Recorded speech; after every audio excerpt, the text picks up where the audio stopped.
Well, welcome to day two of the symposium on occupational licensing over time and across countries. And to keep with our theme of yesterday, we will have both papers that look at what's been happening to this labor market institution over a number of years in the U.S., and we'll have some cross-country analysis today. So today's papers really focus on academic research on occupational licensing. And as a background, since been working with Maria Comenta, who's sitting here, raise your hand, she's been a real star. This is the last of three conferences, the first two in Europe, this one in the US. That focuses on the topic of occupational regulation, and David, who also has participated in all three, and I think Peter as well, but a number of others. There's Peter. So this, we're delighted that to have a number of people who've been able to participate in all three of these. I would be neglect if I didn't mention Mario Pagliano, who's at the University of Turin, and the Collegio Carlo Alberto, who was the host of the first conference. So we're here, oh, and Ed Timmons in the back, just sitting down also. It wouldn't have happened without him, that's very clear. So what does research suggest? We're going to provide at least some background on what research does suggest, and why does it matter, or where does it matter, and why? So we'll be dealing with these questions today from a research perspective and looking at new and research in progress with respect to occupational regulation.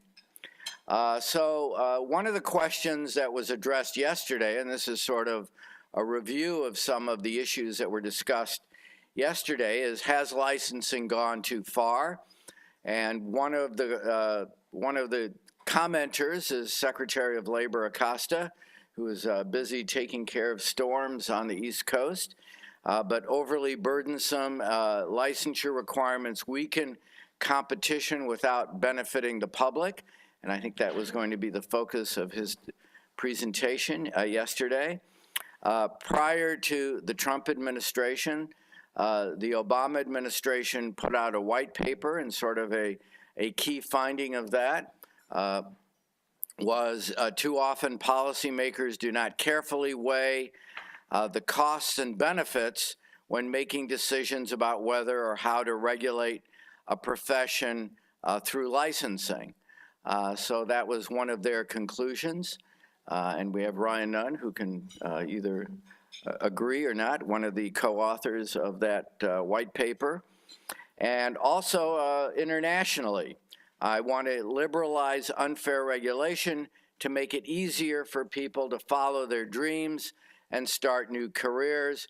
The UK Chief Secretary to the Treasury, Elizabeth Truss, basically echoing many of the potential issues that were raised yesterday and potential problems and issues with occupational regulation. So if these are all the problems, and I think during the last session some of these potential issues were raised, why can't we get rid of it? And in the Washington Post, in taking on cosmetologists and other licensed professions, the White House may have picked a fight it can't win, and this was during the Obama administration, that when you're dealing with perhaps labor unions, they are fairly weak in comparison to the occupational associations, from cosmetologists to doctors, lawyers, electricians, plumbers, and interior designers. So all of these occupations have significant political clout and are able to stop any regulations, especially once they're in place, in terms of getting rid of many of the potential problems with occupational regulation. In a fairly long article in the Atlantic, the onerous, arbitrary, and unaccountable world of occupational licensing, detailing some of the issues that come up, how do occupations become licensed, and once they're in, the difficulties with rolling them back. So all of these are issues in terms of potential problems as well as issues that come up in dealing with potential solutions for these problems. So today we're going to sort of look at a number of key issues and key research questions. Does licensing increase or reduce social welfare? And by social welfare, we're really going to be talking about costs and benefits of occupational licensing. And a number of the papers today will have as its focus, to what extent does licensing enhance or reduce social welfare, or in terms of a cost-benefit analysis, what does it do? And some occupations very likely should or should not be licensed, but where and how do you draw the line? And existing academic theory explains how licensing might affect outcomes, but it is very difficult, given the type of theory that's been developed, to really accurately or to be able to convey the kind of analysis that the theory suggests would be appropriate. So we're developing, or at least the theory develops untestable hypotheses. And the existing evidence, there are issues, econometric or statistical issues in terms of identification. In identification, we mean what's the cause and what's the effect, and does cause and effect move in the same direction, and can you develop something that economists call exogenous to really identify whether licensing really has the effect, or if it's something that's correlated with licensing that really has perhaps an unintended consequence. And there's really no link to welfare. And by welfare, economists mean the costs and the benefits. It's just another term that economists use to signal what are the overall costs and benefits of a particular occupational licensing provision. And I thought I would start out yesterday with Licensing 101.